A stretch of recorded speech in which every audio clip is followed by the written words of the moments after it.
দিলীপের আক্রমণে এবার মুখ খুললেন শুভেন্দু। বললেন স্পষ্ট করে, সংবাদ শিরোনামে বড়সড় জায়গা করে নিয়েছেন দিলীপ ঘোষ।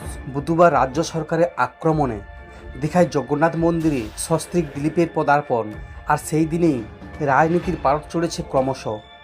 সৌমিত্র খাঁ থেকে শুরু করে বিজেপির বঙ্গ নেতারা, তাবড় নেতারা তোপ দাগতে ছাড়েননি দিলীপকে। দলের কর্মীদেরও প্রশ্নের মুখে পড়েছেন বিজেপি নেতা। এদিকে পিঠ বাঁচাতে পাল্টা নাম না করে বিজেপি নেতাদের ধুয়ে দিলেন দিলীপ। বৃহস্পতিবার সকালে দীঘায় দাঁড়িয়েই চাচাছোলা ভাষায় বঙ্গ বিজেপি নেতাদের আক্রমণ করেছেন তিনি।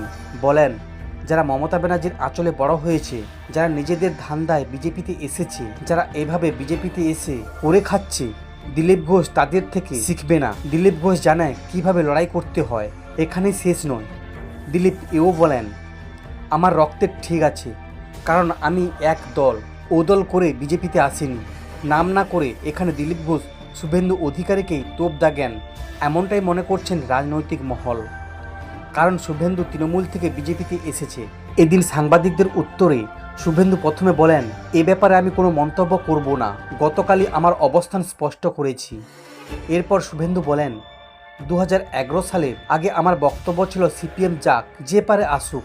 আমার আজকের বক্তব্য মমতা ভাগাও, হিন্দু বাঁচাও, বেকার বাঁচাও, এর বাইরে কিছু হতে পারে না।